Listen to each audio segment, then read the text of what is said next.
नमस्कार. बऱ्याच लोकांना कोबीची भाजी खायला आवडत नाही. पण जर तुम्ही अशा प्रकारे कोबीची वडी बनवली तर मात्र सर्वजण आवडीने खातील. त्यासाठीच आज आपण खमंग आणि खुसखुशीत कोबीची वडी कशी बनवायची याची रेसिपी पाहणार आहोत. तर इथे मी वडी बनवण्यासाठी 1.5 कप कोबी बारीक किसून घेतला आहे. त्यामध्ये आपल्याला आलं लसूण पेस्ट घालायची आहे. यामध्ये मी आलं लसूण आणि हिरवी मिरची यांची पेस्ट बनवली होती. त्यानंतर 1 चमचा लाल तिखट, अर्धा चमचा हळद, अर्धा चमचा धने पावडर आणि थोडासा ओवा घेतला आहे. तो आपल्याला हातावर यामध्ये चोळून घालायचा आहे. त्यानंतर हिंग,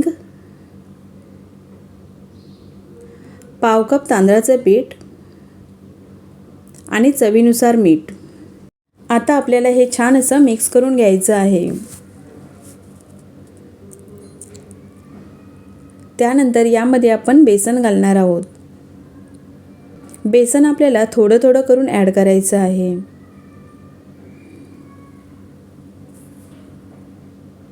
जर गरज वाटली तर आपण यामध्ये पाणी घालू. आता आपल्याला यामध्ये कोथिंबीर घालायची आहे. त्यामुळे इथे मी पाणी फक्त 1 चमचा वापरणार आहे. तुम्ही कोथिंबीर सुरुवातीलाच ॲड करा, म्हणजेच पाण्याचा अंदाज तुम्हाला बरोबर येईल.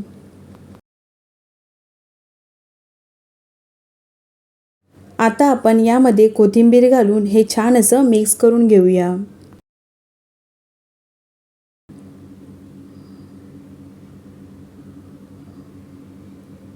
त्यानंतर हाताला थोडंसं तेल लावून याचा छान असा आपल्याला एक गोळा बनवून घ्यायचा आहे. त्यानंतर इथे मी एक डब्बा घेतला आहे. या डब्याला आपण तेल लावून घेऊया.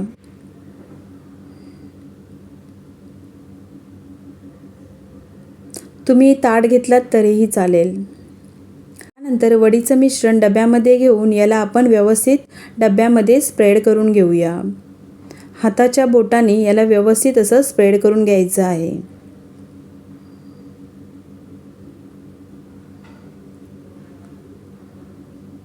त्यानंतर एका चमच्याला थोडंसं तेल लावून साईडच्या कडा आपल्याला व्यवस्थित करून घ्यायच्या आहेत.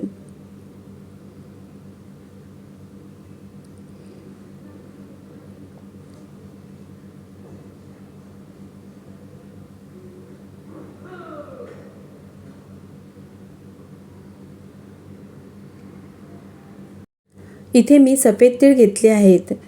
ते आपल्याला यावर टाकून हाताने थोडंसं याला प्रेस करून घ्यायचं आहे. तुम्ही तीळ नाही टाकलात तरीही चालेल, ऑप्शनल आहे. पण तीळ टाकल्यामुळे वडी छान दिसते. वडी शिजत ठेवायच्या अगोदर आपल्याला पाणी छान असं उकळून घ्यायचं आहे. इथे मी एका कढईमध्ये 1.5 कप पाणी घेतलं आहे आणि या पाण्यामध्ये एक रिंग ठेवली आहे आणि हे पाणी छान असं उकळून घेतलं आहे. आता आपण हा डब्बा कढईमध्ये ठेवूया आणि यावर झाकण ठेवून 10 ते 15 मिनिट याला स्लो फ्लेमवर शिजवून घेऊया.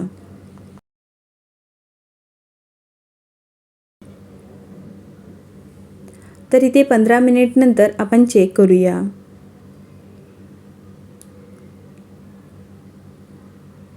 तर इथे वडी छान अशी शिजली आहे. थोडी थंड झाली की आपण याला कट करून घेऊ.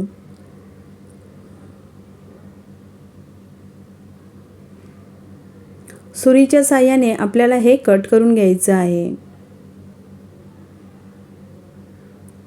तुम्हाला ज्या शेपमध्ये वडी पाहिजे त्या शेपमध्ये तुम्ही कट करू शकता. मी इथे तुम्हाला एक वडी काढून दाखवणार आहे.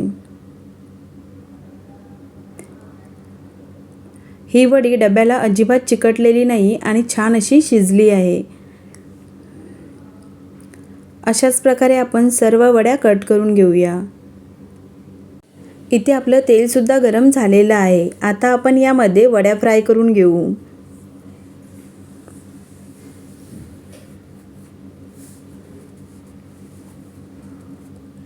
तुम्ही या वड्या डीप फ्राय केलात तरीही चालेल.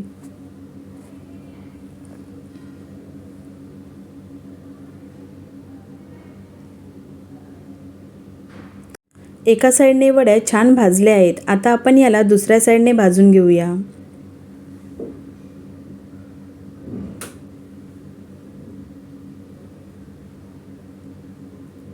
तर इथे दुसऱ्या साईडने सुद्धा वड्या भाजून झालेल्या आहेत. आता आपण यांना प्लेटमध्ये काढून घेऊ.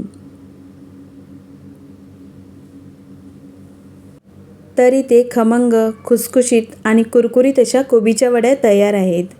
तुम्ही जर कधी या प्रकारे कोबीची वडी बनवली नसेल तर ही रेसिपी नक्की ट्राय करा आणि कशी झाली ते मला कमेंट्स बॉक्समध्ये नक्की सांगा. आवडल्यास लाईक करा, शेअर करा आणि सबस्क्राईब करायला विसरू नका. व्हिडिओ पाहिल्याबद्दल धन्यवाद. तोपर्यंत बाय बाय.